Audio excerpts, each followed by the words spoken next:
Et je me demandais du coup, tes dépenses ont l'air d'être quand même assez cadrées. Est-ce que tu utilises quand même un fichier de traçabilité pour suivre tes dépenses, tes finances? Ouais, alors moi, je suis un peu un fou de traçabilité. Je note vraiment tout ce que je dépense, je le note et je le catégorise directement en fonction de la catégorie, si c'est alimentaire, dépenses au bar, ça peut être n'importe quoi. Mais du coup, ouais, j'ai plusieurs fichiers Google Sheet. Donc, je vais t'en citer quelques-uns, mais j'en ai vraiment énormément, j'ai pas tous les cités. Mais mes principaux, donc j'ai un fichier sheet pour mes dépenses et mes revenus mensuels. Donc là, je mets toutes les catégories et à la fin, j'ai le reste du mois. Donc je fais mon salaire moins mes dépenses. Et ce qui me reste, du coup, je le catégorise dans mes investissements ou mon épargne. Et je vois directement, c'est clair dans ma tête et dans mon fichier ce que j'ai épargné dans le mois. Ensuite, j'ai aussi un fichier pour le suivi de mon PEA. Donc j'investis pas mal via un PEA. Ensuite, j'ai un Google Sheet pour mon suivi de mes cryptos. Après, j'ai un fichier où je note toutes mes progressions de mon objectif financier que je me suis fixé. Donc ça me permet de visualiser où j'en suis et ça me motive aussi en même temps à continuer. Je mets le pourcentage de chaque catégorie de mes objectifs, où est-ce que j'en suis, les pourcentages en crypto, où est-ce que j'en suis, en épargne, etc. Donc ça c'est vraiment pas mal, rien que pour la motivation. Après j'ai un fichier global de mon patrimoine, où là je note tout, mais ça c'est plutôt une fois par an que je le remplis. Ça je vois entre chaque année l'évolution que j'ai eue. Et j'en ai plein d'autres, mais je ne vais pas tous te les citer, ce serait trop long. Ok, intéressant. Euh, on a eu une vue globale de ta vie, de tes dépenses, de comment tu gères tout ça en Suisse. Moi, j'ai une dernière question sur ce sujet.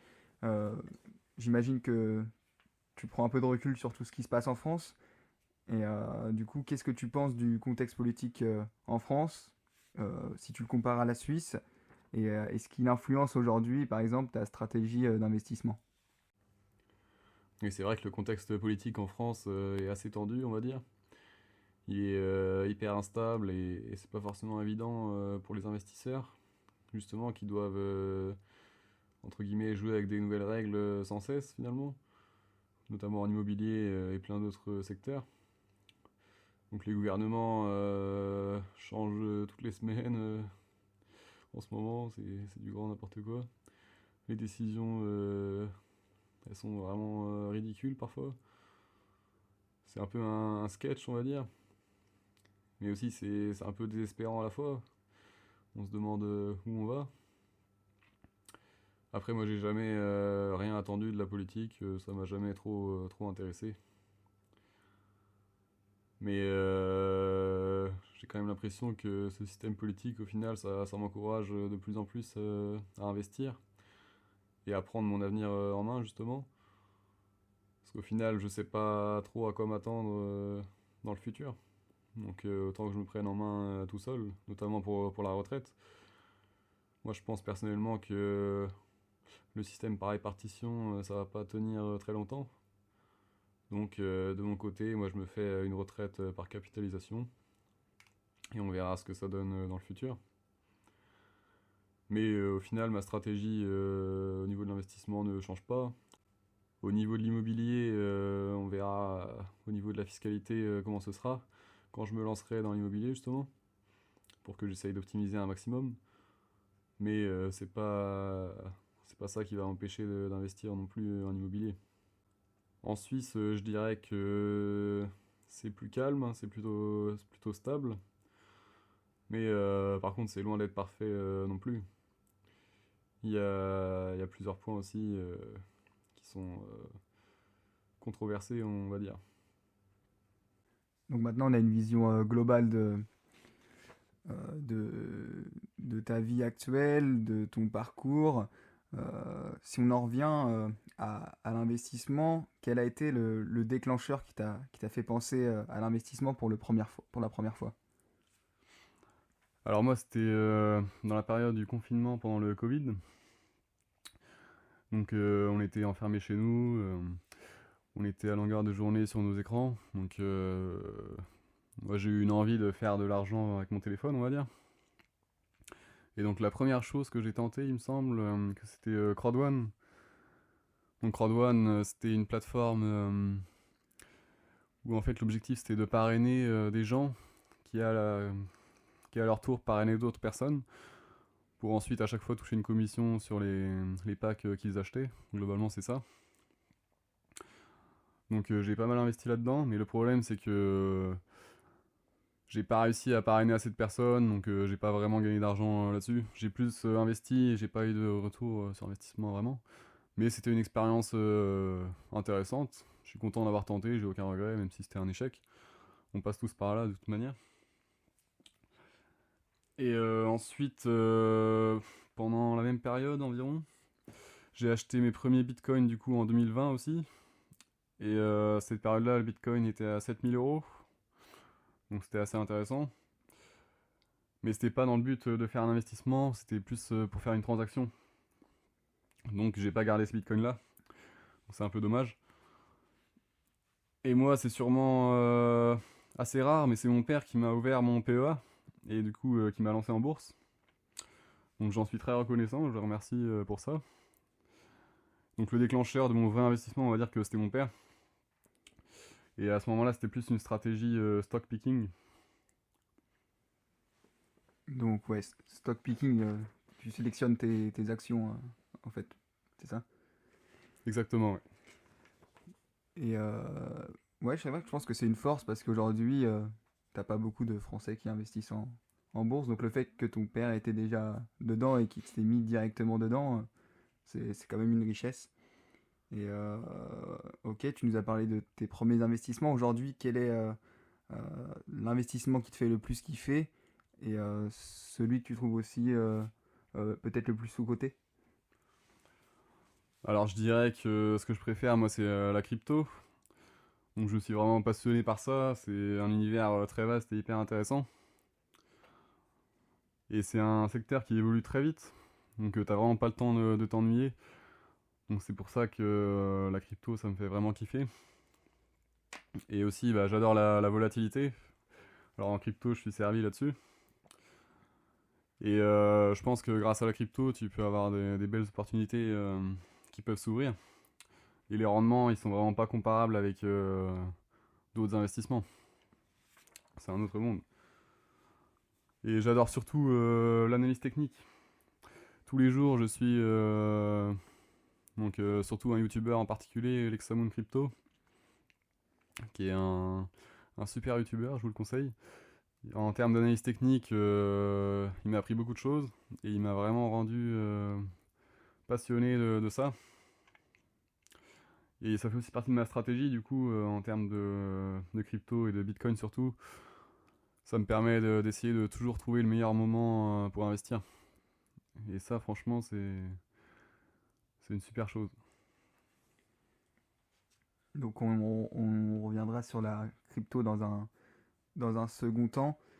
Euh, si on parle plus généralement de tes investissements, quelles ont été tes plus grosses erreurs et tes meilleures réussites en investissement?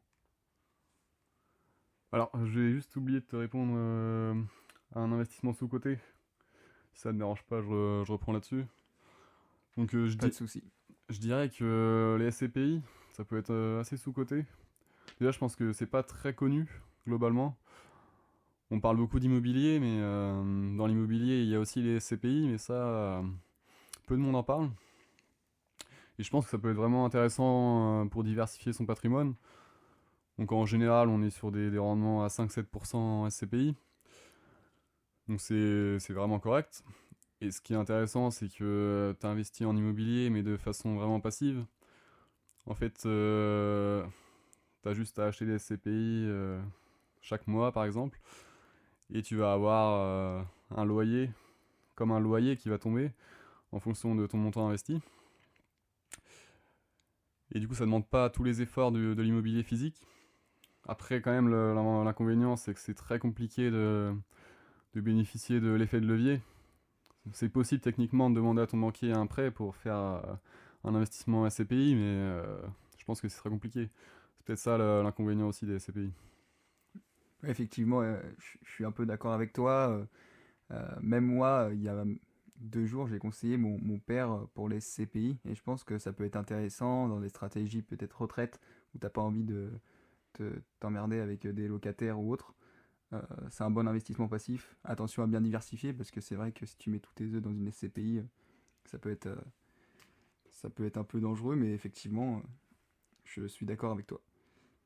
Et du coup, ma prochaine question, c'était quelles avaient été tes plus grosses erreurs et tes meilleures réussites en investissement? Alors je pense que ma plus grosse erreur au départ, c'était de suivre la stratégie de mon père, du coup le stock picking. Mais en fait, je suivais sa stratégie, mais sans chercher à comprendre. Donc j'étais investi, mais sans être investi en moi-même déjà. C'est-à-dire que je m'étais pas formé, donc je faisais entièrement confiance à mon père. Donc je dis pas que c'est mon père a fait une mauvaise stratégie ou pas. C'est juste que quand tu investis ton propre argent, il faut comprendre dans quoi tu investis, ça c'est vraiment le plus important. Il faut des convictions, ça c'est très important aussi.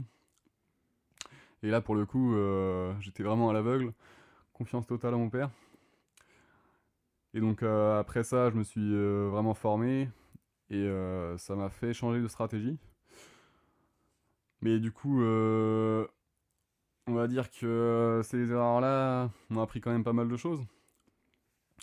Il m'a appris les bases, notamment se diversifier en bourse. Donc par exemple, petite anecdote, donc j'avais à peu près 7 lignes sur mon PEA au départ. Et toutes les lignes marchaient plutôt pas mal, j'avais un bon rendement. Sauf une ligne qui était hors PA. Donc il y a eu un petit scandale sur cette entreprise. Et j'ai perdu la totalité de mon investissement sur hors PA. Donc du coup j'ai perdu une ligne complète. Mais le fait que mes autres lignes avaient des bons rendements, ça a équilibré. Et au final, j'ai pas perdu d'argent sur mon PEA. Donc ça m'a appris que la diversification, ça pouvait quand même te protéger à ce niveau-là. Ok, et du coup, tes meilleures réussites jusqu'à présent en investissement? Alors la réussite, comme j'ai dit, ça a été vraiment de me former sérieusement. Et du coup, j'ai changé de stratégie. Et en ce moment, j'ai une stratégie plutôt ETF. Donc ma stratégie, c'est plutôt 75% d'ETF et 25% d'actions de qualité. Donc ça, je parle pour la bourse. Et du coup, là, j'ai été beaucoup plus stable dans mes investissements. Donc j'ai installé un DCA mensuel.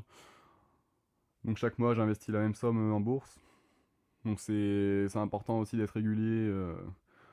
Bah, c'est un peu pareil dans tous les aspects de la vie. Ce qui est important, c'est de durer sur le long terme. Et surtout en bourse. La bourse, moi, j'ai une vision vraiment long terme. L'objectif, ce serait vraiment d'avoir des revenus pour ma retraite. Donc moi, dans ma tête, tout ce que j'investis en bourse, j'y toucherai pas avant 50, 60 ans, quand je voudrais arrêter justement mon activité professionnelle. Et aujourd'hui, l'investissement qui t'a donné le meilleur rendement? Alors du coup, ça a été en crypto, sans trop de problèmes. Alors moi, du coup, mon plus gros coup, ça a été Solana. J'ai investi dans Solana quand il était à 20 euros. Ensuite, j'ai revendu quand il était à 250 euros. Donc ça fait environ x12. Donc on va dire que j'ai eu un rendement de 1100% en un an et demi. Donc c'était vraiment pas mal. Après, j'ai eu plein d'autres cryptos qui ont bien performé. Mais Solana, c'était vraiment la plus grosse perf. Ok, donc meilleur rendement en crypto-monnaie sur Solana.